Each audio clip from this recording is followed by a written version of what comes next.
Hello, you're watching TVP World Talks. I'm Jonasz Rewiński. The Polish city of Krakow is scheduled to host a meeting of Europe's military heavyweights, with both the war in Ukraine and European defense high on the agenda.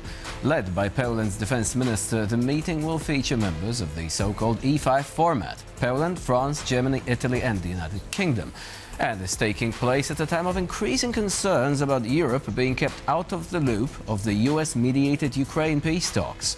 How can Europe's most powerful countries navigate the path between a strong Euro-Atlantic alliance and the continent's aspirations to become a major global player? Well, joining us here today to discuss this is Artis Pabriks, former Latvian defense minister and former MEP. Hello and welcome to TVP World. Good morning. Thank you. So first of all, let's talk about the format itself. Do you think that it might actually make a significant contribution to this discussion about defense, about security and about sovereignty? Yes, I think that this initiative is very positive and it's a very good beginning. Why? Because first of all, it is happening in Poland.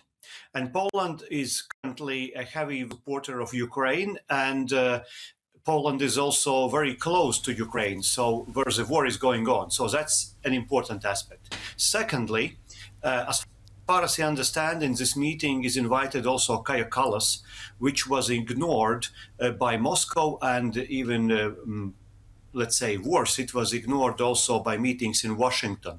And that is a very extremely necessary thing to involve also Kaja Kallas, because she is officially designed foreign representative of whole European Union. That's a second thing which is important.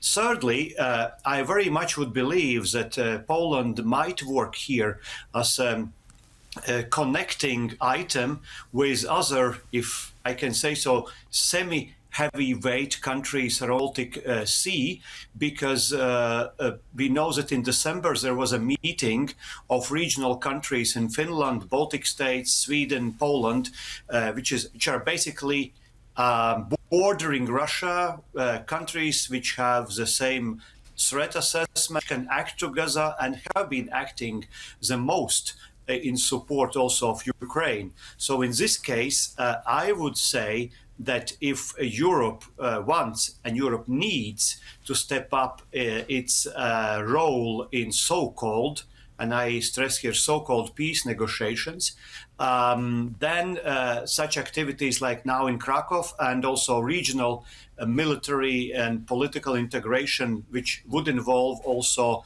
High Representative Foreign Affairs of EU, is highly necessary. You said so-called peace negotiations. Why is that? Do you think that there is a fundamental problem with the way that they are being conducted, or with the way they were organized, i.e. Europe is not at the table, and it's only the US, Russia and Ukraine essentially calling the shots there? Well, I am skeptical about these peace negotiations, just like many other experts, because we can see here that, first of all, Europe is not really involved. Secondly, we can see that currently the White House was playing really in the hands of Putin and Russia, and basically forcing and choking Ukraine, which is here in this war a suffering side, a victim. And thirdly, there is also a certain intellectual contradiction, because on the one hand, we frequently hear from our friends and partners in the United States that Europe should step up more in its defense, and this war is not an American war. And then it's strangely that Europe and European countries and countries which are and possibly can be the most affected by Russian aggression in Ukraine and future aggressivity, they are not involved in a decent respect. And finally, Europe is paying now fully for Ukrainian support, because European countries are also buying weapons in the United States and in other places and simply providing Ukraine. So it's strange that Europe is not demanding, and I'm not asking for begging, but not demanding to be in the leading role of negotiations with Russia. So when talking about the approach of the United States, why do you think We're seeing all those gestures towards Russia. At the same time, sanctions have been extended, and Donald Trump did add new sanctions on Russia, the oil sector in particular. So credit where credit is due. But then you have Steve Witkoff speaking very positively of Vladimir Putin. You have Vladimir Putin being invited to the Board of Peace. Is that simply a negotiating tactic, which we Europeans find to be somewhat unusual because we have our own opinion about Russia? We see Russia just across the border, right? Or is there something more to it? Well, that is a $100 question. What is the motivation behind this?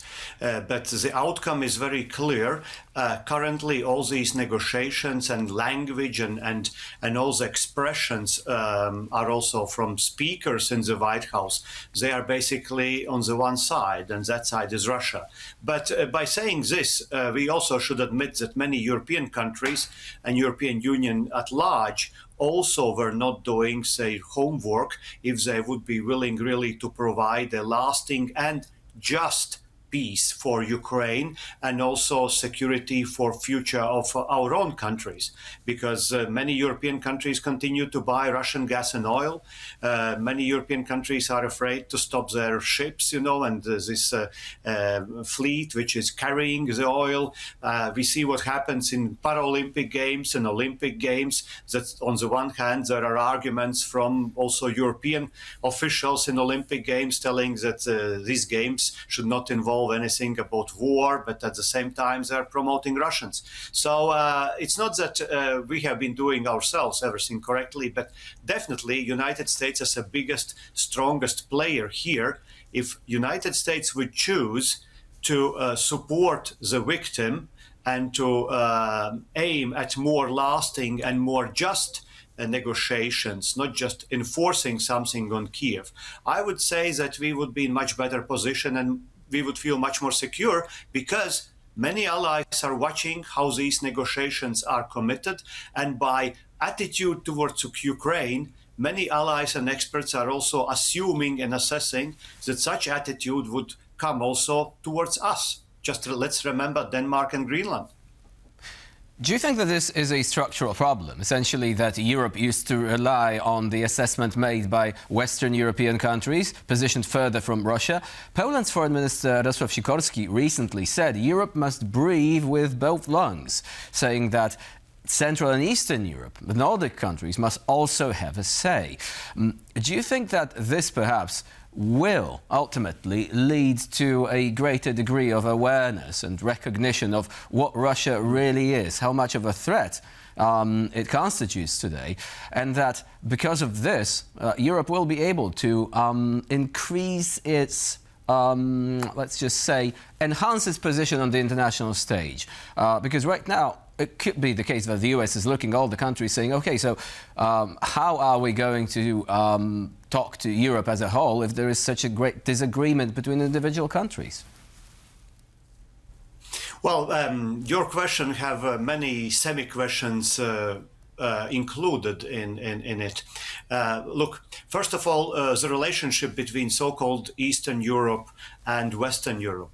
Clearly, we joined European Union and NATO later. It's about Poland, it's about Latvia, and even Sweden and Finland joined later. But among many other things, Mark Rubio recently told also that the center of gravity is moving more towards the Baltic Sea area, towards the Northern Europe, which means that Russian invasion in Ukraine is putting us within the European context, our countries, in a more decisive position. And in politics, nothing is granted and given just because we have nice eyes. So we have an opportunity to convince, to grasp, and to explain also to other European members that the relevance, what we are telling and what we are doing, actually should affect everybody. This is why the meeting in Krakow is highly important and it should be followed up. Now, globally, it is a larger problem. Clearly, we are moving perhaps in a nearest future into bilateral world again, bipolar world, which would mean United States and China play a minor role here and not being capable not being capable of putting its weight around, which it has, in fact.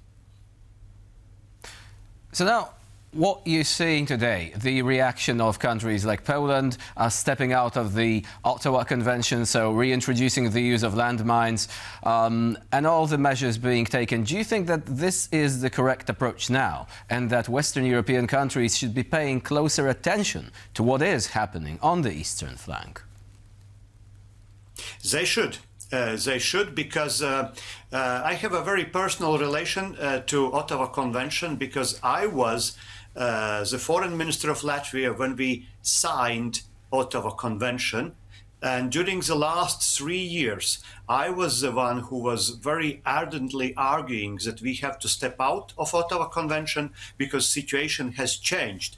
And now we see that Poland, the Baltic states, Finland, we are all out of Ottawa Convention because we cannot rely on outdated conventions and papers once it is coming to security of our countries, of our nations, of our people. And we can see that such countries as Russia was never taking into account such convention. Also, our ally United States were never signing and joining Ottawa Convention. So once you are at war, you must use all the means to defend what is dear and what is important to you. Artis Pabriks was our guest today here on TVP World. Thank you very much for joining us and for sharing your insight. Thank you. And I'm Jonasz. You're watching TVP World. Please do stay with us.